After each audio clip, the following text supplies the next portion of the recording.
Supreme কোর্টের নতুন রায়ে চাকরি বাঁচল 26,000 শিক্ষক শিক্ষিকার।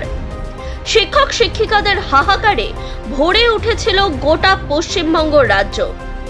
তবে এবার অস্থায়ীভাবে বিদ্যালয়ে যেতে পারবেন যোগ্য শিক্ষক শিক্ষিকারা। কতদিন পর্যন্ত সময় দেওয়া হলো? আগামীকাল থেকে কারা বিদ্যালয়ে যেতে পারবেন? যোগ্য শিক্ষক শিক্ষিকাদের প্রতিক্রিয়া কি? A to Z বিস্তারিত জানতে শেষ পর্যন্ত দেখুন আজকের ভিডিওটি। এরকমই নিত্য নতুন লেটেস্ট আপডেট পাওয়ার জন্য আমাদের চ্যানেলটি এখনই সাবস্ক্রাইব করে পাশে থাকা বেল আইকনটি প্রেস করে দিন।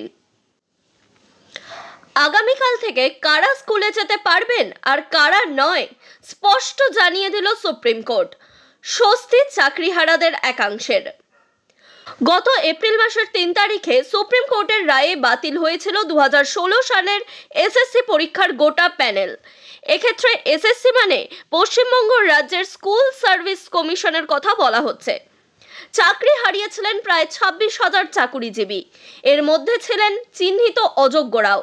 তবে আজ বৃহস্পতিবার সুপ্রিম কোর্ট যা জানালেন তাতে কিছুটা হলেও স্বস্তি পেলেন চাকরিহারাদের একাংশ। আগামীকাল থেকে কারা স্কুলে যেতে পারবেন কারা নয় এদিন তা স্পষ্ট করে দিয়েছে সুপ্রিম কোর্ট। সুপ্রিম কোর্টের পুরাতন রায়ের প্রেক্ষিতে আদালতে মডিফিকেশন প্রেয়ার জানিয়েছিল স্কুল সার্ভিস কমিশন।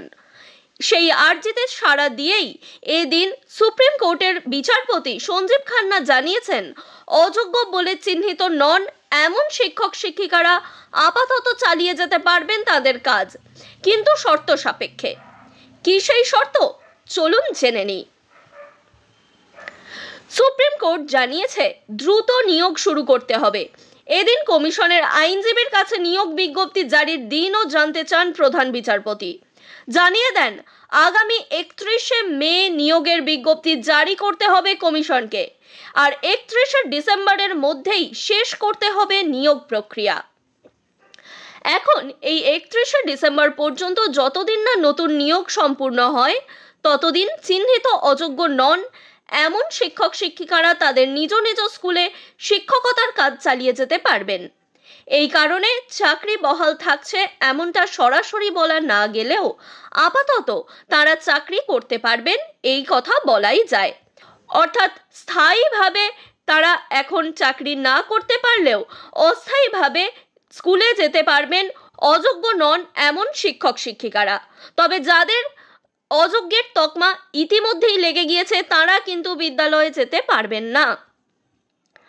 রাজ্য এসএসসি বোর্ড 31শে মের মধ্যে এফিডাভিট দেবে এবং জানাবে যে বিজ্ঞপ্তি জারি হয়েছে, নচেত আদালত পরবর্তী পদক্ষেপ নেবে, জানালেন সুপ্রিম কোর্টের বিচারপতি। অর্থাৎ 31শে মের মধ্যেই কিন্তু নিয়োগ বিজ্ঞপ্তি জারি করতে হবে। এর অন্যথা হলে সুপ্রিম কোর্টের পক্ষ থেকে অন্য পদক্ষেপ নেওয়া হবে। তবে এই নির্দেশে চাকরিহারা শিক্ষক শিক্ষিকারা পুরোপুরি সন্তুষ্ট নন। একটি নির্দিষ্ট সময়সীমা পর্যন্ত চাকরি বহাল থাকবে বা বেতন মিলবে এমনটা চাইছেন না তারা। আন্দোলনরত শিক্ষক শিক্ষিকাদের কারো কারো বক্তব্য, এই সমস্যার একটি দীর্ঘমেয়াদী সমাধান প্রয়োজন, যাতে তারা 60 বছর বয়স পর্যন্তই সসম্মানে স্কুলে শিক্ষকতা করতে পারেন। তারা চাইছেন আন্দোলন জিইয়ে রাখতে। অর্থাৎ আন্দোলন কিন্তু এখনই বন্ধ হচ্ছে না। বৃহস্পতিবার সুপ্রিম কোর্টের প্রধান বিচারপতি সঞ্জীব খান্নার বেঞ্চের নির্দেশের পরে এমনই অভিমত উঠে এসেছে আন্দোলনরত শিক্ষকদের একাংশ থেকে। তবে এই মতামত শেষ পর্যন্ত সর্বসম্মত হবে কিনা তা বলার সময় এখনো আসেনি।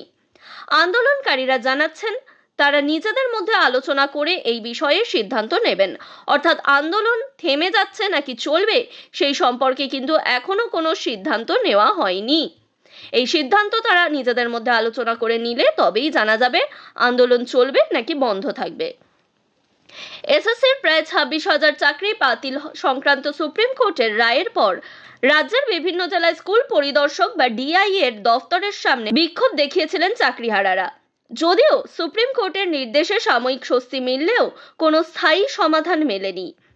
স্থায়ী সমাধান না পাওয়া পর্যন্ত আন্দোলন চালিয়ে যাওয়ার পক্ষে চাকরিহারারা।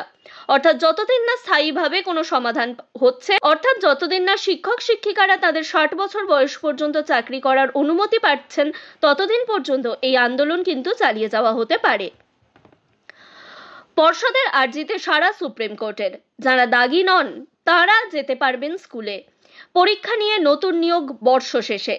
2016 সালের গোটা এসএসসি নিয়োগ প্রক্রিয়ায় গত বছর বাতিল করে দিয়েছিল কলকাতা হাইকোর্টের ডিভিশন বেঞ্চ। সম্প্রতি সুপ্রিম কোর্টের প্রধান বিচারপতি বেঞ্চও চাকরি বাতিলের রায় বহাল রেখেছেন।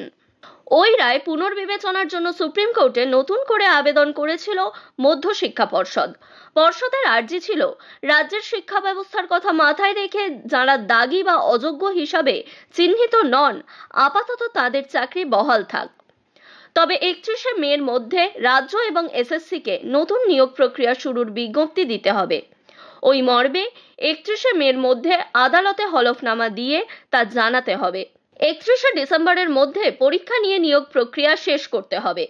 বেঁধে দেওয়া সময়ের মধ্যে নির্দেশ কার্যকর না করলে এই নির্দেশ প্রত্যাহার করা হবে বলেও জানিয়েছে সুপ্রিম কোর্ট।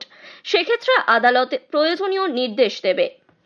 তবে আদালতের এই সাময়িক স্বস্তি শুধুমাত্র শিক্ষকদের ক্ষেত্রেই কিন্তু মিলেছে।